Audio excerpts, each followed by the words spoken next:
ఖమ్మం జిల్లాలో ఎగిరేది కాసాయి జెండా అని దేశమంతా ఖమ్మంలో పార్లమెంట్ బీజేపీ వైపు చూస్తుందని ఖమ్మం పార్లమెంట్ బీజేపీ అభ్యర్థి తాండ్రా వినోద్ రావు అన్నారు. సత్తపల్లి మండలంలో స్టేట్ కార్నర్ మీటింగ్ లో బీజేపీ అభ్యర్థి తాండ్రా వినోద్ రావు ఖమ్మం ప్రజలు బీజేపీకి ఓటు వేసి అధిక మెజార్టీతో గెలిపించాలని, మోదీ నాయకత్వంలో దేశాన్ని అగ్రగామిగా ఉంచారని, అనంతరం కాంగ్రెస్ పార్టీని ఎండకడుతూ ఎద్దేవా చేశారు. తెలంగాణ ప్రజలను 6 గ్యారంటీ పథకాలతో మోసం చేశారని, కాంగ్రెస్ పార్టీకి బుద్ధి చెప్పాలని, పార్లమెంట్ ఎన్నికల బీజేపీకి ఓటు వేసి మోదీకి మద్దతుగా నిలవాలని కోరారు.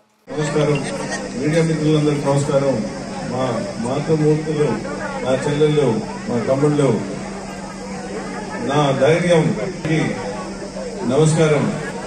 ఈరోజు సత్తుపల్లిలో ఎండలు ఎంతున్నా మీరు నన్ను దీవించడానికి వస్తే అది నరేంద్ర మోడీ గారికి దీవించినట్టే. మీరు నా మీద ఉన్న ప్రేమ అంటే అది నరేంద్ర మోడీ గారి మీద ప్రేమ అన్నట్టే.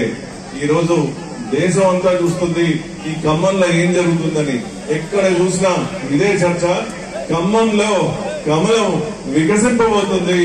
ఇది దేశంలోనే చర్చ అవుతుంది, అంతర్జాతీయంగా కూడా చర్చ అవుతుంది. ప్రేమ వారికి చాలా ఆనందంగా కూడా ఉంటుంది. పిఎంఓ ఆఫీస్ లో కూడా రోజు ఖమ్మం గురించి వాకౌట్ చేస్తున్నారు. అంటే మరి మన ఖమ్మం మొదటి రోజు నుంచి నేను చెప్తున్నా, ఖమ్మం ప్రజలు చైతన్యవంతులు. విప్లవం ఇక్కడే పుట్టిందని అందరికీ తెలుసు. మనని తమ్ముడికో సీట్ అని, అది కాకపోతే విలేకరుడికి ఇచ్చి ఇంకా దాంట్లో తప్ప ఇంకెక్కడ బయటికి పోవద్దని, వేరే లీడర్స్ లేరని, వేరే వారికి ప్రజలతోటి పని లేదని 6 గ్యారంటీలు ఇచ్చిండ్రు. ఇప్పుడు మళ్ళా మీ దగ్గర ఓటు వచ్చినప్పుడు మీరు వాళ్ళని పిలవండి, మీ దగ్గర కూర్చోబెట్టుకోండి, మరి మాట్లాడండి. మరి మీ 6 గ్యారంటీల సంగతి ఏంటి? మమ్మల్ని మోసం చేసిండ్రు. మహిళలను మోసం చేసిన వాళ్ళు, రైతుల్ని మోసం చేసిన వాళ్ళు ప్రపంచంలో ఇంతవరకు బాగుపడలేదు. ఈసారి మీరు కాంగ్రెస్ వాళ్ళు వచ్చినప్పుడు కానీ, బీఆర్ఎస్ వాళ్ళు వచ్చినప్పుడు కానీ మీ మాయమాటలు ఆపండి. మా ఖమ్మం మేము అభివృద్ధి చేసుకుంటాం.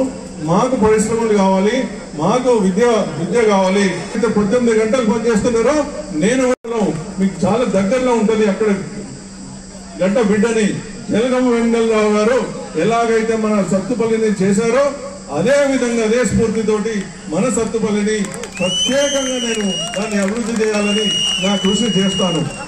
వెంకట్రావు గారు సత్తుపల్లి గోదావరి జలాలు తెచ్చే కార్యక్రమంలో ఆగిపోయింది. దాన్ని మనం తెచ్చుకుందాము. ఎక్కడైతే రైల్వే స్టేషన్ లో పని ఆగిందో, రైళ్లు రావట్లేదు, అది మనం తెచ్చుకుందాము. అట్లా అనేక కార్యక్రమాలు మనం తీసుకొద్దాము.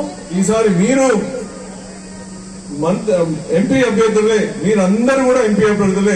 ఈ మండటెండలో మీరు వచ్చినందుకు మీరు ఇంటికి పోయినాక మళ్ళొక్కసారి ఆలోచించండి. ఇది మన మోసం చేద్దామా, మన గ్రామాలు, మన పిల్లలు, మన భవిష్యత్తు తీర్చిదిద్దుకుందామా అని మీరు అడగండి. ఎవరన్నా వచ్చి 1000-2000 ఇస్తే వాళ్ళని తిప్పి కొట్టండి. ఈసారి అట్లాంటి మోసాలు ఉండవు. మాకు 1000 రూపాయలు కాదు, 1000 కోట్లు కావాలి, 1000 కోట్ల పథకాలు కావాలి, మాకు పరిశ్రమలు కావాలని మళ్ళీ మీరు చెప్పి వారిని తరిమి కొట్టండి. చైతన్యం అనేది, విప్లవం అనేది ఖమ్మం నుంచే కాబట్టి మే 10 పువ్వు గుర్తుకేయండి. బ్యాలెట్ పేపర్ లో 4వ నెంబర్ మనది. పువ్వు గుర్తుకేయండి, 4వ నెంబర్ మనది. మన గుర్తు